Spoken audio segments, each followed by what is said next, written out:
Welcome back to my YouTube channel. I hope आपको chapter number 1 to 4 अच्छे से clear up हो गए होंगे।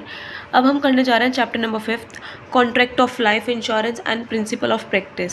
सो देखिए, लाइफ इंश्योरेंस में 3 पार्टी होती है। इंश्योरर जो इंश्योरेंस कंपनी होती है, इंश्योर्ड जो अपनी लाइफ का इंश्योरेंस करा रहा है, किससे करा रहा है? इंश्योरर से।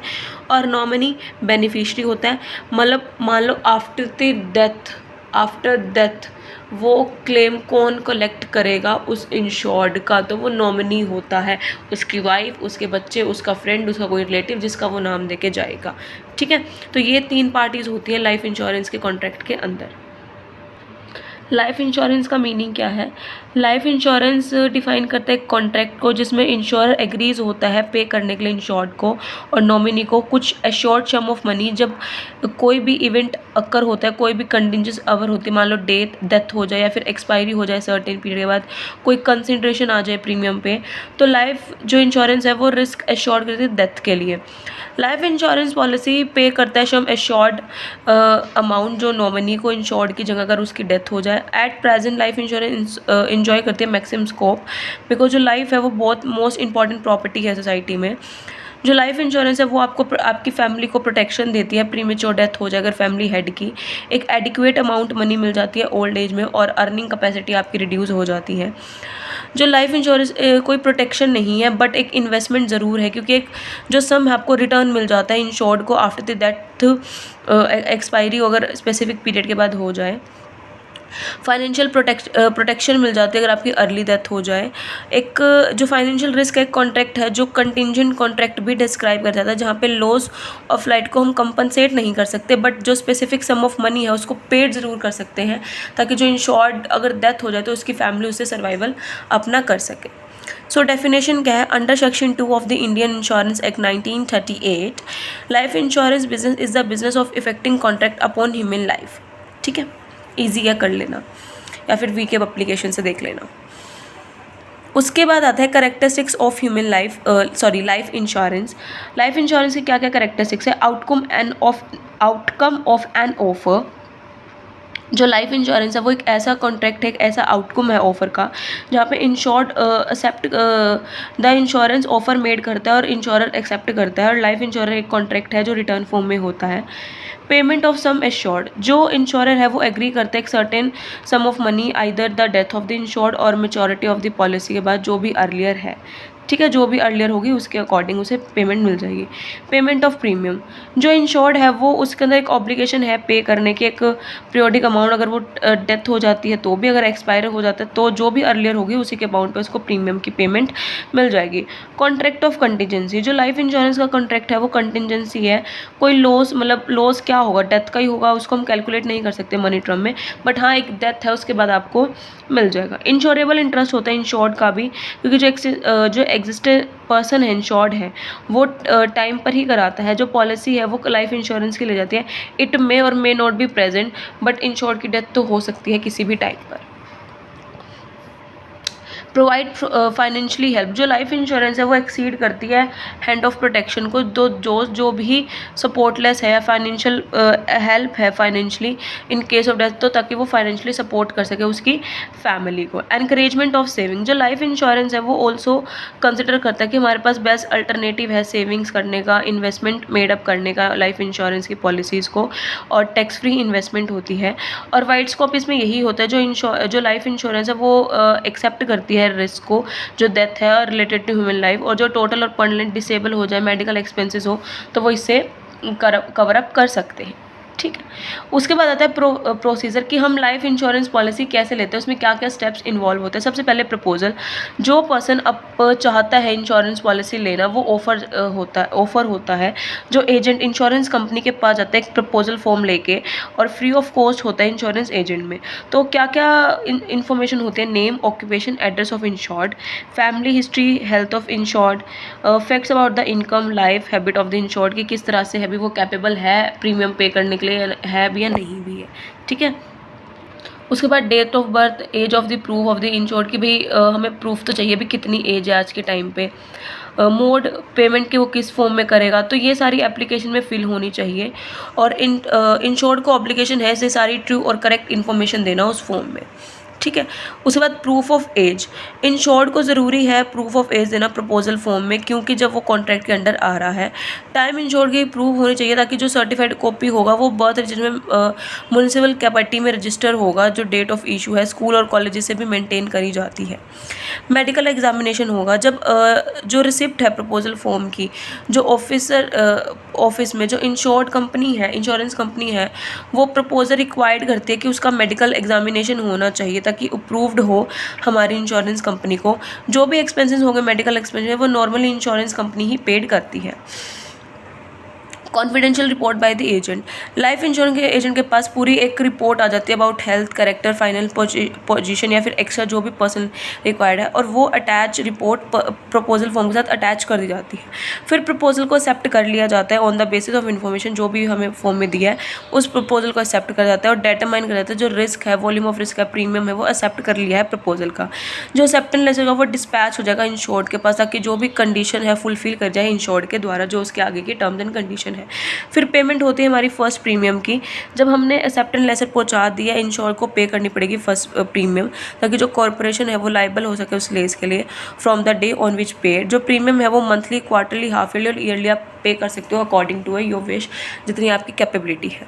इंश्योरेंस पॉलिसी, जब आपकी फर्स्ट प्रीमियम की पेमेंट हो जाएगी, पॉलिसी इनटू ऑपरेट में आ जाएगी, ये हो गया कि रिस्क कवर्ड हो गया ऑनवर्ड से, और इंश्योरेंस पॉलिसी प्रिपेयर्ड है, प्रॉपर फॉर्म है, स्टैम्प्ड है और साइन है, फाइनली इशूड करी गई है इंश्योर्ड के द्वारा। ठीक है, तो इंश्योरेंस पॉलिसी भी तभी कहलाई जाएगी जब तक उसकी फर्स्ट प्रीमियम की पेमेंट ना हो जाए। ठीक है, उसके बाद आता है nature of life insurance. Nature क्या है हमारे लाइफ इंश्योरेंस का? जो फंडामेंटल फंक्शन है लाइफ इंश्योरेंस का, वो आपको प्रोटेक्शन देता है फाइनेंशियल लॉस के, जो डिसेबिलिटी है, ओल्ड एज है, डेथ है। जो लाइफ इंश्योरेंस है वो डील करता है परमानेंट स्टॉपेज से, अर्निंग पावर से, जो भी आपकी डेथ और सिकनेसेस है।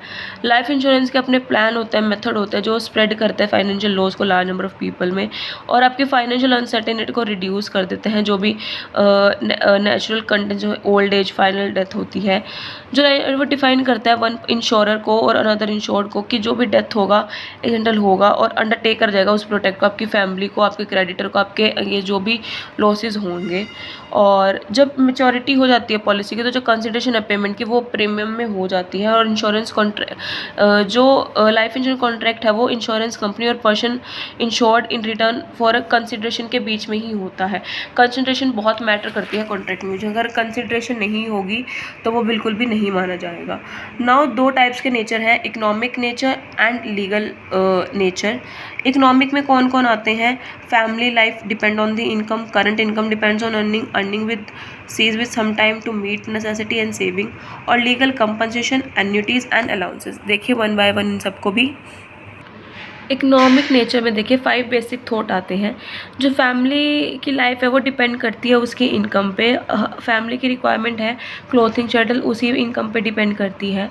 और जो नो वन इज़ सफिशिएंट कि भी वो खुद से लाइफ जी सके, तो हर एक डिपेंडेंट है अर्निंग के ऊपर। और कई बार हम ये अवॉइड नहीं कर सकते, एक एज पर आके हम इतने एबल नहीं होते कि हम वही प्राइम लाइफ दे सकें, तो वो भी अर्निंग चीज़ उसी पर होती है।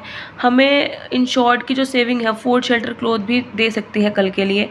सेविंग एक न्यू सोर्स ऑफ इनकम है जो अर्निंग को स्टॉप नहीं करता, बट जो डेथ है इंश्योर्ड की उसका एक डिपेंडेंसी हो जाती है। लीगल में क्या आता है? According to section 2 subsection 11 life insurance act amendment act 1950, जो life insurance act is a business of effecting contract of insurance upon the human life, including any contract where the payment of money is insured or death or the happening of any contingency depend on human life, and any contract which is a subject to the payment of premium for a term depend on human life or shall be deemed to included। ठीक है, तो ये सारी चीज़ें include करती हैं। Compensation, जो disability और डबल ट्रिपल कंपनसेशन एक्सीडेंट के वो भी प्रोवाइड कर जाते हैं कॉन्ट्रैक्ट ऑफ इंश्योरेंस में। एन्युटी, जो ग्रांटिंग ऑफ एन्युटी है वो ह्यूमन लाइफ पर है। और जो अलाउंसेज है, एन्युटीज़ हैं, वो भी पेबल होंगे, एक फंड एप्लीकेबल होता है जो मेंटेन करता है। और पर्टिकुलर प्रोफेशन, ट्रेड, एम्प्लॉय जो भी है उस पर्सन का, उसी पे डिपेंड करता है। तो जो भी अलाउंसेज वगैरह होंगे, पेंशन होंगे, वो लाइफ बिजनेस का ही एक स्कीम, एक पार्ट होते हैं। ठीक है, उसके बाद आती है इंपॉर्टेंस ऑफ लाइफ इंश्योरेंस। क्या इंपॉर्टेंस है? Cover the risk of death, जो लाइफ इंश्योरेंस है वो उसमें जो रिस्क है डेथ का वो कवर हो जाता है, क्योंकि इंश्योरेंस कंपनी एक फुल एश्योर्ड अमाउंट पे कर देती है एक प्रीमियम पेड करने के बाद। एनकरेज कंपल्सरी सर्विस, जो एलिमेंट ऑफ प्रोटेक्शन है, इन्वेस्टमेंट है, वो बहुत है लाइफ इंश्योरेंस में, क्योंकि लाइफ पॉलिसी एक ऐसा एलिमेंट है जिसमें हम सेविंग करते हैं। आफ्टर टेकिंग इंश्योरेंस हम premium is not paid by the policy, but जो इंश्योर्ड है वो फोर्स करता है प्रीमियम को पे करने के लिए। इन अदर वर्ड वो एनकरेज करता है कि आप सेविंग करो और प्रीमियम को पे करो, ठीक है। Easy settlement and protection against creditors, in case of nomination and assignment is made a claim under life insurance, वो भी एक सिंपल वे में सेटल हो जाती है। जो पॉलिसी मनी है वो एक ट्रस्ट के ऊपर है और हम किसी भी क्रेडिटर के अवे नहीं, which can't be taken away by the creditor, हम क्रेडिटर से वो नहीं ले सकते। सिक्योरिटी और सेफ्टी प्रोवाइड करता है, क्योंकि अगर आपकी फैमिली का कोई लॉस हो जाता है, इंश्योर्ड हो जाती है, उसकी डेथ हो जाती है, तो उसकी फैमिली को एक सिक्योरिटी देता है सर्वाइवल के लिए। एलिमिनेट डिपेंडेंसी, अगर आपके हस्बैंड या फादर की डेथ हो जाए, फैमिली डिस्ट्रक्शन हो जाती है, कोई एलेब्रेशन नहीं है कमाने वाला, तो फैमिली बहुत कुछ सफ़र करती है। तो उनके स्टैंडर्ड को और लिविंग को ब्रिंग आउट लर्निंग, उनके सफरिंग के लिए हम जो वो अपने रिलेटिव्स वगैरह से बैग नहीं कर सकते। जो इकोनॉमिक फ्रीडम है फैमिली की वो लॉस हो जाती है। तो लाइफ इंश्योरेंस उन्हें हेल्प करता है उनकी वाइफ और चिल्ड्रन को, ताकि एक एडिक्वेट अमाउंट देता है ताकि वो कुछ टाइम तक सफ़र कर सके और अपना जुगाड़ कर सके। प्रॉफिटेबल इन्वेस्टमेंट होते हैं, जो लाइफ इंश्योरेंस पॉलिसी होते हैं वो बेस्ट अल्टरनेट है इन्वेस्टमेंट के लिए, एक इंडिविजुअल के लिए बेटर फॉर्म ऑफ इन्वेस्टमेंट है, क्योंकि बहुत सारी पॉलिसीज़, मल्टीनेशनल पॉलिसीज़ और डेफिड एन्यूटीज़ होती हैं। फैसिलेट लिक्विडिटी, जो लाइफ इंश्योरेंस है वो आपको लिक्विडिटी प्रोवाइड करता है। जो पॉलिसी होल्डर है वो सिर्फ प्रीमियम पे करने के लिए नहीं होता, बट एक सरेंडर पॉलिसी होती है जो कैश की रिक्वायरमेंट को भी पूरा करती है एक टाइम पर, ठीक है। टैक्स रिलीफ, जो इंश्योरेंस पॉलिसी है एक स्पेशल एग्जाम्पशन है इनकम टैक्स का, वेल्थ टैक्स का, गिफ्ट टैक्स का। तो इंश्योर्ड को सिर्फ रिलीफ होता है कि इनकम टैक्स और पे ही करना है इंश्योरेंस प्रीमियम में। लोन फैसिलिटी, जो इंश्योर्ड है वो लोन भी ले सकता है टेम्परेरी पीरियड के लिए, ताकि वो अपनी उसको डिफ़िकल्टी को फेस कर सके पॉलिसी के against. But life insurance policy accept करती है सिक्योरिटी को कमर्शियल लोन से। हेल्पफुल इन री एडजस्टमेंट, जो लाइफ इंश्योरेंस है वो हेल्प करता है एक्यूमुलेट करने में एडिक्वेट फंड्स को, और एडजस्टमेंट करता है स्टैंडर्ड ऑफ लिविंग को बढ़ाने के लिए। जब रिडक्शन हो जाता है इनकम में due to loss of employment और डिसेबिलिटी, डेथ, रिटायरमेंट के टाइम पे। Help in education, life insurance policy आपको सेवरल एन्युटीज़ देता है, यूज़ करता है कि आप अपने बच्चों को पढ़ा सको अगर डेथ और सर्वाइवल हो जाए फैमिली हेड की। Assist in marriage, life insurance आपको ये भी फंड्स प्रोवाइड करता है अगर आपको मैरिज करनी अपनी डेथ होगी तो अप्रोप्रिएट पॉलिसी आप ले सकते हो उस पर्पज़ के लिए। अगर आपकी बेटी अनमैरिड हो जाएगी डेथ के बाद भी, तो एडिकेट प्रोविज़न है कि आप उन एक्सपेंसेस से मीट कर सकते हो। हेल्प इन फैमिली रिक्वायरमेंट, अगर डेथ हो जाए, ritual ceremony, payment of wealth या फिर इनकम टैक्स की ऐसी कुछ रिक्वायरमेंट है और डिक्रीज हो रहे हैं आपके amount of fund of the family member के, तो इंश्योरेंस आपकी हेल्प कर सकते हैं उन रिक्वायरमेंट्स को मीटअप करने में। लाइफ इंश्योरेंस एक कॉन्ट्रैक्ट है जो ensure consider of a premium undertake करता है और सम ऑफ मनी देता है डेथ होने के बाद इंश्योर के सर्टेन पीरियड के बाद। लाइफ इंश्योरेंस एक कॉन्ट्रैक्ट है जो सम ऑफ मनी पेड करता है इंश्योर्ड को एक एक्सपायरी ऑफ द पॉलिसी के बाद या फिर नॉमिनी को, और जो रिस्क है वो कवर अप करता है, प्रोटेक्शन देता है आपकी फैमिली को premature death of the insured से, और एडिक्वेट अमाउंट देता है ओल्ड एज पे अगर कोई अर्निंग कैपेसिटी आपकी कम हो जाती है। ये कॉन्ट्रैक्ट इंडेमनिटी का नहीं है, बट इंश्योरर एग्री करता है कि वो आपको डेफिनेट सम ऑफ मनी देगा आफ्टर द डेथ जो भी अर्लियर होगी। तो life contract is a contract of contingency, not of contract of indemnity, ठीक है। Principle of life insurance contract, सबसे पहले है नेचर ऑफ जनरल कॉन्ट्रैक्ट, इसमें एसेंशियल वैलिड कॉन्ट्रैक्ट है। ये इंडियन कॉन्ट्रैक्ट 1982 एक वैलिड कॉन्ट्रैक्ट तभी माना जाएगा जब जो जनरल कॉन्ट्रैक्ट का मतलब एग्रीमेंट होगा, कंपटेंसी होगी, फ्री कंसेंट ऑफ पार्टी होगी, लॉफुल कंसिडरेशन होगी, लीगल ऑब्जेक्ट होगी। हम ये सारी चीज़ें पढ़ चुके हैं पर फिर भी एक बार रिकॉल कर रहे हैं इस चैप्टर में। जो लाइफ इंश्योरेंस कॉन्ट्रैक्ट है वो इंक्लूड करता है ऑफर एंड एक्सेप्टेंस। ऑफर एक प्रपोजल होता है, एक इंटीमेशन होता है अदर पर्सन का कि वो अटेंशन है उसको करने के लिए, और जो भी है डूइंग करता है एनीथिंग, एक कंसर्न होती है, एक एक्सेंट होती है अदर पर्सन के उस एक्ट के लिए। व्हेन द पर्सन और whom to be offer is signify, वो एब्सेंट होता है, और ऑफर को हम एक्सेप्टेड भी कह सकते हैं। ऑफर और एक्सेप्टेंस लाइफ में एक टिपिकल नेचर है जो प्रपोजल फॉर्म में होता है, जो फिल्ड करा होता है ऑफर से, ऑफरर ठीक है। जो पेमेंट होगी फर्स्ट प्रीमियम की वो उसके साथ ही होगी प्रपोजल फॉर्म के साथ। सबमिशन होगा प्रपोजल का जब प्रीमियम इज़ एन ऑफर। जब डिस्पैच हो जाता है एक्सेप्टेंस लेटर बाय इंश्योरर तो वो एक्सेप्ट हो जाता है। और जो रिस्क है वो as soon as acceptance letter से डिस्पैच हो जाता है इंश्योरर का। और ऑफर एक इंटीमेशन होता है to offer to purchase the insurance policy. और जो इंश्योरर है वो अंडरटेक कर लेता है सारे रिस्क को बाय एक्सेप्टिंग द ऑफर। और offer in case of insurance is called promotion. और जो अदर पार्टी एक्सेप्ट करती है प्रपोजल को ट्रांसफर करती है तो कहते हैं हम एग्रीमेंट। कंपटेंसी ऑफ पार्टी, जो जनरल रूल है नेचर पर्सन का वही है कि वैलिड कॉन्ट्रैक्ट तभी माना जाएगा जब वो लीगली कंपेटेंट होगा। मतलब वो माइनर नहीं हो सकता, ना ही अनसाउंड हो सकता, और ना ही वो लॉ के द्वारा नॉट डिसक्वालीफाइड हो सकता। तो लाइफ इंश्योरेंस कॉन्ट्रैक्ट इंश्योरर और कहीं होगा जो वैलिड कॉन्ट्रैक्ट में जो एंटर कर सकता है। और इंश्योरर को ये भी देखना चाहिए कि कोई लाइसेंस कैरी आउट है या नहीं है। तो इन सारी चीज़ों का ध्यान रखना चाहिए। As per the rule majority a person completely 18 age का हो, माइनर ना हो। माइनर होगा तो वो कॉन्ट्रैक्ट वॉइड होगा। माइनर कभी भी कॉन्ट्रैक्ट में नहीं आ सकता, माइनॉरिटी के बाद आ सकता है। लाइफ इंश्योरेंस पॉलिसी वही इशू करेगा जो माइनॉरिटी है, और इशूअर उसे नहीं कर सकता। माइनर कभी भी अगर वो माइनॉरिटी एज में है तो ही ले सकता है, माइनर नहीं ले सकता। Person of sound mind, only वही पर्सन साउंड माइंड है जो साउंड माइंड है वही वैलिड कॉन्ट्रैक्ट के अंदर आ सकता है। पर्सन साउंड माइंड तभी कराया जब उसको कॉन्ट्रैक्ट की सारी समझ और टर्म्स एंड कंडीशंस के बारे में वो अपना इंटरेस्ट समझ रहा हो, साउंड माइंड हो। अगर वो ओकेजनली अनसाउंड माइंड है, उसे कॉन्ट्रैक्ट के बारे में पता नहीं होगा, तो वो इंटॉक्सिक पर्सन है, वो कॉन्ट्रैक्ट में नहीं आ सकता। अदर डिसक्वालिफिकेशन, जो अगर वो एनिमी है तो वो वॉइड है, कोई भी डिसक्वालिफाइड फॉर्म है वो कैपेबल नहीं है उसको एंटर करने में। इंश्योरेंस कोड में वही एंटर कर सकता है जो आफ्टरवर्ड है कॉन्ट्रैक्ट में सस्पेंड टर्मिनेटेड है, डिक्लेयर ना किया हो वॉर में। फ्री कंसेंट होना चाहिए पार्टी, कोई भी मिस्टेक मिसप्रेजेंटेशन फ्रॉड या अंडर अनड्यू इन्फ्लुएंस कॉन्सेंट नहीं होना चाहिए इंडियन कॉन्ट्रैक्ट 1872 के अंडर। लॉफुल कंसिडरेशन होना चाहिए। व्हेन अ पार्टी अग्री करती है तो उसको प्रॉमिस करना चाहिए कि वो कुछ देगी इन रिटर्न में, उसको हम कंसिडरेशन कहते हैं। A payment of premium is considered to be part of insured. Presence of a low consideration is essential, क्योंकि वो बहुत लीगल है कॉन्ट्रैक्ट के लिए। इंश्योरर तभी रिसीव करेगा कंसिडर, तभी वो पे कर सकता है, प्रॉमिस कर सकता है पे करने के लिए at the age of maturity. जब वो पे करेगा तभी वो एक फिक्स अमाउंट ऑफ मेच्योरिटी या फिर डेथ के बाद ही पे करेगा, जो भी अर्लियर होगी। कंसिडरेशन इंश्योरेंस कंपनी की अंडरटेक करते कंपनसेट करते उसको हम प्रीमियम कहते हैं। प्रीमियम आप लमसम में भी दे सकते हो, पीरियोडिकली भी दे सकते हो, स्पेसिफिक पीरियड पे भी दे सकती हो। इंश्योरेंस आपको ये नहीं कहेगा कि आपको प्रीमियम कब देनी है कब नहीं, वो डिपेंड करता है सिर्फ आप पे। लीगल ऑब्जेक्ट होना चाहिए। अदर बेसिक प्रिंसिपल यही है उसका insurance contract, life insurance contract का, कि लीगली ऑब्जेक्ट एक वैलिड कॉन्ट्रैक्ट होना चाहिए और लॉफुल ऑब्जेक्ट होना चाहिए। Like not forbidden by law, not immoral, oppose ना कि ऑफ पब्लिक पॉलिसी ने, और ना ही प्रोविजंस के लॉ हो। तो unlawful object of any contract वो अनफोर्सेबल होगा। अगर ऑब्जेक्ट है इंश्योरेंस में तभी कंसिडरेशन को इलीगल माना फाउंड किया जाएगा और पॉलिसी वॉइड हो जाएगी, अगर ऑब्जेक्ट इंश्योरेंस में नहीं है तो।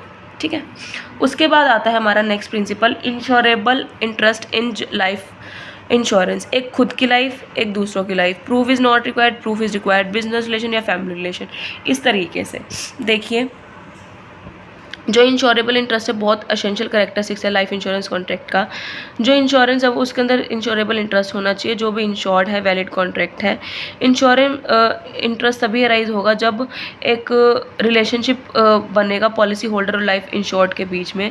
पॉलिसी होल्डर को स्टैंड करना चाहिए, भी उसकी डेथ हो सकती है इंश्योर्ड की, और कंटिन्यू उसका गेन सर्वाइवल होगा। अगर कुछ ऐसा रिलेशनशिप एग्जिस्ट होता है तो पॉलिसी होल्डर का इंश्योरेबल इंटरेस्ट है उस पॉलिसी में, और जो लॉस होगा वो मॉनेटरी और फाइनेंशियल किसी भी फॉर्म में हो सकता है।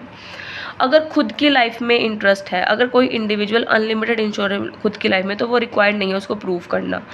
According to Bunyan, every man is presumed to possess an insurable interest on his estate for the loss of his future gains or saving which might be the result of his premature death। ठीक है। तो definition से clear हो रहा है कि individual का gain होना चाहिए फाइनेंशियली, अगर वो सर्वाइविंग कर रहा है, कोई लॉस हो रहा है तो डेथ हो रही है तो वो अनेबल है उसको अर्न करने में या फिर अपनी प्रॉपर्टी को प्रोटेक्ट करने में।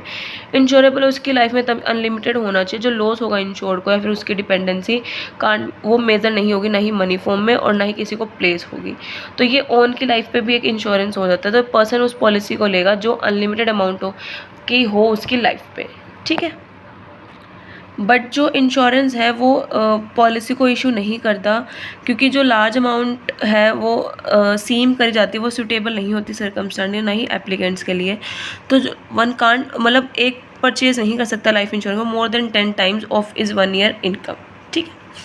उसके बाद आता है insurable interest in lifes of other. दूसरे की लाइफ में क्या होता है, लाइफ इंश्योरेंस काफ़ी इफेक्ट करती है लाइफ ऑफ थर्ड पार्टीज़ की, जिसको हम प्रपोजर्स कहते हैं लाइफ इंश्योरेंस की। तो थर्ड पार्टी तो जो जिसमें प्रूफ रिक्वायर्ड नहीं होता। देखिए सबसे पहले wife has insurable interest in the life of her husband.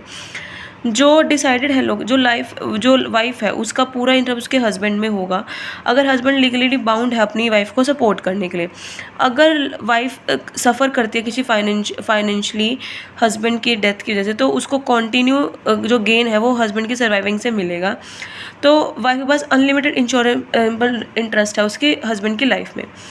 Husband का उसकी वाइफ में है क्योंकि वो भी इंश्योरेबल एग्जिस्ट करता है। वाइफ को कोई अनलिमिटेड एक्सटेंड है तो वो उसके लिए प्रूफ रिक्वायर्ड नहीं है। हस्बैंड का इंश्योरेबल इंटरेस्ट है उसकी वाइफ में, अगर कोई डोमेस्टिक सर्विसेज परफॉर्म करती है उसकी वाइफ। और अगर वाइफ की डेथ हो तो हस्बैंड को has employ other person render domestic services मिलेंगी, फाइनेंशियल एक्सपेंडिचर भी इनकर्ड होगा। तो बेनिफिट है सर्वाइवल ऑफ उसकी वाइफ के लिए। और हस्बैंड पास अनलिमिटेड इंश्योरेंस है उसकी वाइफ में, मॉनिटरी लॉस हो और या फिर डेथ हो वो हम मेजर नहीं करेंगे। प्रूफ कहाँ रिक्वायर्ड है, देखिए बिजनेस रिलेशनशिप में अगर एक creditor has the life insurance debtor, जो क्रेडिटर मान लो लूज़ करता है मैंने, तो डेटर को रीपेमेंट करनी पड़ेगी लोन की। जो सर्वाइवल है डेटर का फाइनेंशियली मीनिंगफुल है, तो जो क्रेडिटर का जो भी मनी होगा रीपेड करना पड़ेगा वो डेटर को करना पड़ेगा। जो भी मैक्सिमम अमाउंट लॉस की होगी क्रेडिटर की, आउटस्टैंडिंग लोन होगा तो अमाउंट ऑफ प्रीमियम ही करना पड़ेगा। जो अमाउंट ऑफ पॉलिसी होगी वो पेबल होगी रिस्पेक्टिव पेबल ऑफ लोन में, और जो इंटरेस्ट होगा तो इसको हम कहते हैं life because of its life insurance. Partner का उसके ईच पार्टनर में होगा, अगर डेथ हो जाती है पार्टनर की तो partnership will be dissolve. Surviving partner जो भी लॉस सफ़र करेंगे और जो पार्टनर है उसका सारा इंश्योरेबल उसकी ईच पार्टनर की लाइफ में होगा। तो फाइनेंशियली जो भी सफ़र करेगा death partner of a partner की, they will financially suffer at the death of a partner. तो वो फाइनेंशियली सफ़र करेंगे जिस पार्टनर की डेथ होगी, ठीक है। An employ has insurable interest in the key man. जो की मैन है कि वो ऐसा पर्सन है जिसकी प्रेजेंस, कैपिटल, कैपेसिटी, जो भी कॉज प्रॉफिट है वो बिजनेस में लगे। अगर की मैन की डेथ हो जाती है जो एम्प्लॉयर है वो सफ़र करेगा फाइनेंशियल लॉस से। तो बिजनेस में जो भी एक्स्ट्रा एक्सपेंसेस इन्वॉल्व होंगे, पॉइंट होंगे या ट्रेनिंग होगी न्यू पर्सनस की, तो बिजनेस का सारा इंश्योरेबल की मैन में होगा। फैमिली रिलेशनशिप, अगर कोई भी इंश्योरेबल इंटरेस्ट अराइज होता है फैमिली रिलेशनशिप की वजह से, तो पॉलिसी होल्डर जो लाइफ एश्योर्ड है वो उनके बीच का ब्लड रिलेशनशिप होगा। मतलब सन या फादर का है, क्या डिपेंडेंसी है फादर की, किसने पॉलिसी ली थी, तो सन की लाइफ है, जो भी होगी तो उसकी डिपेंडेंसी उसके ऊपर सन के ऊपर करेगी। जर्नल रूल्स क्या है relating to interest in life insurance का। सबसे पहले है टाइम ऑफ इंश्योरेबल इंटरेस्ट। जो इंश्योरेबल इंटरेस्ट है वो मस्ट एग्जिट होना चाहिए टाइम ऑफ प्रपोजल पे। ये इट इज़ नॉट एसेंशियल कि insurance must be present at the time of claim के टाइम पे हो ना हो, बट जब प्रपोजल हो रहा है उस पर उसका होना बहुत ज़रूरी है। सर्विसेज, हम जो अदर रिलेटिव हैं वो हमें एसेंशियली इंश्योरेबल इंटरेस्ट नहीं करते एक्सेप्ट जो उसके प्रोवाइड है। जो फाइनेंशियल रिलेशनशिप है ऑफरर और लाइफ इंश्योरेंस मतलब सर्विसेज जो भी परफॉर्म करी गई हैं without son dependence of father, तो वो कॉन्स्टिट्यूट नहीं कर सकती insurable interest of the father के। वैल्यूएबल, जो बिजनेस रिलेशनशिप है वैल्यू ऑफ इंश्योरेंस है वो डिटरमाइन कर जाती है बहुत अच्छे से, और जो इंश्योरेंस है वो लिमिटेड है up to the amount of insurable interest at the time of partner business relationship, ठीक है। वैलिड, इंश्योरेंस कभी भी पब्लिक पॉलिसी के एंगेज नहीं होना चाहिए, वो हमेशा लॉ के अकॉर्डिंग होना चाहिए। लीगल रिस्पॉन्सिबिलिटी, जो पर्सन है जो भी फाइनेंशियली सफ़र करेगा वो रिस्पॉन्सिबल होना चाहिए। प्रपोजर इंश्योरेबल इंटरेस्ट होना चाहिए। डेफिनाइट, जो इंश्योरेबल इंटरेस्ट है वो प्रेजेंट होना चाहिए उस टाइम के प्रपोजल पे। मेरली एक्सप्रेशन होता है गेन, और मतलब इंश्योरेबल इंटरेस्ट कॉन्स्टिट्यूट करता है, उस पोर्ट को कॉन्स्टिट्यूट नहीं करता है। लीगल कॉन्सेशन, जो इंश्योरेबल इंटरेस्ट है वो फॉर्म लीगल होना चाहिए, वैलिड इंश्योरेंस करेक्ट होगा। अगर वो नहीं है तो वो नल और वॉइड माना जाएगा विदाउट इंश्योरेबल इंटरेस्ट। ठीक है। अटमोस्ट गुड फेथ होना चाहिए लाइफ इंश्योरेंस में, जो कि हम ऑलरेडी बार बार पढ़ चुके हैं। जो लाइफ इंश्योरेंस कॉन्ट्रैक्ट है वो अटमोस्ट गुड फेथ को भी कंसिडर करता है बोथ द पार्टीज़ पे।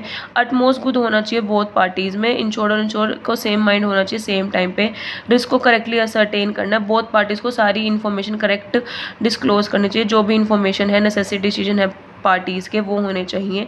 और जो कॉन्ट्रैक्ट है वो absolute correct utmost good faith पर होना चाहिए दोनों की तरफ से, ट्रू और फुल डिस्क्लोज फैक्ट्स हों, ताकि जो भी कोई भी no concealment, misrepresentation, half disclose का कोई भी। तो जैसा कि इसमें है कि हमें बोथ द पार्टीज़ को अपनी सारी इन्फॉर्मेशन डिस्क्लोज करनी चाहिए जो भी रिलेटेड टू मैटर है, कोई कंसीलमेंट, कोई मिसरिप्रेजेंटेशन नहीं होनी चाहिए। मटेरियल फैक्ट्स क्या होने चाहिए? Name, address, occupation insured person का, उसकी डेट ऑफ बर्थ, उसकी एज, हाइट, वेट, जो भी फैक्ट्स हैं उसकी लाइफ और हैबिट से रिलेटेड, फैमिली की हिस्ट्री क्या है, इन्फॉर्मेशन होनी चाहिए उसके हेल्थ के ऑफर के बारे में, quantum and nature of income of proposer ये भी उसे पता होना चाहिए। Under the life insurance contract क्या होता है? जो पर्सन पॉलिसी ले रहा है उसको सारी इन्फॉर्मेशन प्रपोजल फॉर्म में फिल करनी चाहिए और इंश्योर्ड को मटेरियल फैक्ट्स ही देने चाहिए जो उसके बारे में वो जानता है। एक प्रिंटेड फॉर्म सप्लाइड होगा इंश्योर्ड को जो आंसर करेगा उन क्वेश्चंस के बारे में, ताकि इसमें डिटेल इन्फॉर्मेशन हो जो भी हमने फैक्ट्स पूछे हैं। और जो प्रपोज होगा वो डिक्लेयर करेगा क्या वो इन्फॉर्मेशन ट्रू है, करेक्ट है या सही है। फैक्ट्स जो कि रिक्वायर्ड डिस्क्लोज नहीं करेंगे, जो भी सर्कमस्टांटिस होंगे, जो डिमिनिश होंगे वो सर्कमस्टांटिस नहीं होंगे। जो भी फैक्ट्स होंगे जो रीजनेबल होंगे वही इंश्योरर को जानने होंगे, ऑर्डिनरी कोर्स ऑफ बिजनेस के बारे में वो नहीं जान सकता। Facts which are waived by the insurer, जो इंश्योरर से रिलेटेड होंगे वही जान सकता है। और फैक्ट्स ऑफ पब्लिक नॉलेज का क्या नॉलेज है वो भी जान सकता है। Warranties in life insurance next आता है, informative warranties and promissory warranties. So क्या है? एक वारंटी एक स्टिपुलेशन है जो कोरैलेटरल है main purpose of the contract का। जो कॉन्ट्रैक्ट होता है इंश्योरेंस का उसमें कॉमन केस होता है कि इम्प्लाइड वारंटी डिस्क्लोज करी जाएगी या फिर जो भी नेचर है गुड्स का उसके रिलेटेड। इमटेरियल मतलब इट इज़ इमटेरियल, जो पर्पस है वारंटी का वो इनकॉर्पोरेट पॉलिसी होगी और जो मटेरियल रिस्क से है वो नहीं होगा। ठीक है, तो जो इंसर्टेड है पॉलिसी में वही स्ट्रिक्टली कंपाइल होगा और ये कंपाइल नहीं होगा जो इंश्योरर है वो डिस्चार्ज कर दे लाइबिलिटी को from the breach of the warranty date से पहले ही। तो वारंटी एक इंटीग्रल पार्ट है हमारे कॉन्ट्रैक्ट का और जो भी हम बेसिस है कॉन्ट्रैक्ट इंश्योरर और इंश्योर्ड की वो एक मटेरियल और नॉन मटेरियल अनट्रू ही होगा। और जो कॉन्ट्रैक्ट है वो नल और वॉइड हो सकता है premium paid by the him अगर फॉरफिटेड होगा इंश्योरर की वजह से। जो पॉलिसी है वो इंश्योर्ड ही होगी, कंटेन होगा प्रपोजल और पर्पस का। ठीक है, इन्फॉर्मेटिव वारंटी कौन सी होती है? जो लाइफ इंश्योरेंस में जो इन्फॉर्मेटिव जो मोर इंपॉर्टेंट है, जो प्रपोजल एक्सपेक्टेड करता है कि वो डिस्क्लोज फैक्ट्स होने चाहिए, हमारे पास ये बेस्ट नॉलेज और बिलीव्स होने चाहिए, वो इन्फॉर्मेटिव वारंटी होगी। और प्रोमिसरी वारंटी कौन सी होगी? जो रिलेटेड टू फ्यूचर की स्टेटमेंट होगी, जो एक्सपेक्टेशंस होते हैं, जो इंटेंशंस होते हैं, जो वो पेड करता है कि हम पूरे ऑक्यूपेशन मतलब हज़ार से ऑक्यूपेशन से टेकअप करूँगा और इन्फॉर्म कर दूंगा इंश्योरेंस को। अगर वो करता है तो ही है, मतलब वो प्रॉमिस कर रहा है पर वो कर नहीं रहा उस चीज़ को। एक प्रॉमिस और एक इन्फॉर्मेटरी, इनमें डिफरेंस है। ठीक है ना। अप्रॉक्सीमेट कॉस्ट मतलब वार, रिस्क, सुसाइड है, एक्सीडेंट बेनिफिट, किस बेसिस पे हमारा लाइफ इंश्योरेंस का हमें क्लेम मिलेगा, हमें ये चीज़ भी देखनी चाहिए। जो एफिशिएंट और इफेक्टिव कोज होगा वही अप्रॉक्सीमेट कोज होगा। डायरेक्ट और एक्चुअल लॉस को ही हम काउंट करेंगे, जो कोज इंश्योर्ड को लगेगा कि इंश्योरर को पे करना चाहिए, अदरवाइज इंश्योरेंस कंपनी कोई भी आइडेंटिफाई नहीं करेगी। जो डॉक्टर है वो अप्रॉक्सीमेट कोज है वही एप्लीकेबल होगा। जो इंश्योरेंस है वो बाउंड है पेमेंट इंश्योरेंस के अमाउंट की पेपर करने का अगर रिस्क के रीज़न ये नहीं है तो। व्हेन पॉलिसी अगर वार और उससे रिलेटेड ली गई है, डायरेक्ट कोज है भी, अगर इंश्योरर ने कहा है कि वो लाइबिलिटी इंकर्ड हुई है तो इंश्योर्ड एंगेज है उस ऑपरेशन के वार में और उसको ओनली प्रीमियम और सरेंडर वैल्यू जो भी हायर पेबल होगी वही policy amount is not payable, वो पेबल नहीं होगी। सुसाइड, अगर इंश्योर्ड सुसाइड कमिट कर लेता है 1 साल में पॉलिसी के तो उसका इंटेंशन अगर सुसाइड करना है तो पॉलिसी वो भी रिस्ट्रिक्टेड होगी और जो इंटरेस्ट है थर्ड पार्टी को वो प्रोवाइड कर जाएगा और इंटरेस्ट वो भी एक्सप्रेस करा जाएगा कि उसने को एटलीस्ट कितने मंथ में सुसाइड की है। एक्सीडेंट बेनिफिट, अगर प्रॉब्लम अराइज होती है इंश्योर्ड की, अगर एक्सीडेंट पॉलिसी या फिर सफ़र फ्रॉम इंजरी तो इमीडिएट कोज होगा और रिमोट केस होगा। अगर एक्सीडेंट बेनिफिट पॉलिसी डबल और पॉलिसी अमाउंट इज पेड तो कोज भी देखा जाएगा डेथ का कि कौन सा इंपॉर्टेंट है कौन सा नहीं है। ठीक है, हमें पॉलिसी लेनी पड़ती है, हमें ये बताना होता है कि अगर हम वॉर से हमारी डेथ हो जाए तो भी हमारी, अगर हम कोई भी डिसाइड कर ले मेंटल डिप्रेशन में आके तो भी हमें क्लेम मिलना चाहिए, कोई एक्सीडेंट हो तो भी हमें क्लेम मिलना चाहिए। तो ये सारी चीज़ें हमें पॉलिसी में मेंशन करनी चाहिए ताकि हमारे पास एक पूरा रीज़न हो हमारा क्लेम लेने का। Now assignment and nomination in life, जो मतलब असाइनमेंट मतलब जो फुलफिल कर रहा है और नॉमिनेशन जो पैसे दे रहा है। लाइफ पॉलिसी जो असाइन एक फ्रीली लीगल कंसिडरेशन है और अफेक्शन है। असाइनमेंट कंप्लीट होगा, इफेक्चुअल होगा तभी एग्जीक्यूट होगा, एंडोर्समेंट होगा, एक सेपरेट डीड होती है। नोटिस इंटेंशन देना पड़ेगा इंश्योर को ताकि उसके पास नॉलेज हो असाइनमेंट की। अगर असाइनमेंट पेपर हो गई तो वो क्यों गिर जाते हैं असाइनर से, और जो रीअसाइनमेंट है वो असाइनी के फेवर से होगी। जो होल्डर है लाइफ इंश्योरेंस पॉलिसी का वो either time of effective either eight the time of policy पे इफेक्ट भी कर सकता है या फिर सब बिफोर द पॉलिसी मेच्योर होने से नॉमिनेटेड पर्सन को, या फिर जो पर्सन है सिक्योर्ड है पॉलिसी वो भी पेड कर सकता है इवेंट ऑफ द डेथ पे, जब उसकी डेथ हो। ठीक है, और नॉमिनेशन को हम कैंसिल कर सकते हैं बिफोर मैच्योरिटी की, जो व्हेन द मेच्योर होगी तो अगर नॉमिनी डाइड हो जाए तो जो सम होगी शैल बी पेड होगी वो पॉलिसी होल्डर को होगी और उसके लीगल रिप्रेजेंटेटिव को ही होगी। ठीक है, रिटर्न ऑफ प्रीमियम, जब हम प्रीमियम एक बार पेड करते तो क्या वो रिफंड हो सकता है? देखिए, by the agreement of the policy, जो इंश्योर्ड है वो फुल प्रीमियम पे करते हैं बट उसका इफेक्ट है अगर वो एग्रीड करता है वो रिटर्न होली और पार्टल हैपन होगा, एक सर्टेन इवेंट्स पे होगा। और वो इवेंट्स कौन से होंगे, एक कंडीशन होती है इंश्योर में, वो रिसीव नहीं करेगा प्राइस को अगर वो रन कर रहा है। कॉन्ट्रैक्ट कभी भी ऐसे इफेक्ट पे नहीं हो सकता, वो वॉइडेबल नहीं करा जाएगा। मतलब रिटर्न ऑफ प्रीमियम बहुत रेयर केसेस में ही मिलता है अगर कुछ स्पेसिफिक रीज़न हो तो। ठीक है, जो ये आगे के टॉपिक है ये नहीं करना, इन लाइफ इंश्योरेंस इसे भी क्रॉस कर दीजिए, उसके बाद इसे भी क्रॉस कर दीजिए, फिर ग्रोथ ऑफ इंडिया इसको भी क्रॉस कर दीजिए, इसे भी क्रॉस, इसे भी क्रॉस, इसे भी क्रॉस एंड इसे भी क्रॉस। ये कोई भी टॉपिक नहीं करना क्योंकि इंपॉर्टेंट नहीं है। चैप्टर आपका बस यहीं तक था, premium of return of premium तक का। ठीक है, आप इसे अच्छे से कर लें। अगर कोई भी डाउट है इस चैप्टर से related you can ask me through email ID, through user name और through Instagram ID. So video को लाइक शेयर कमेंट कर देना, चैनल को सब्सक्राइब कर देना। Thank you, have a nice day. कल मिलते हैं न्यू वीडियो के साथ।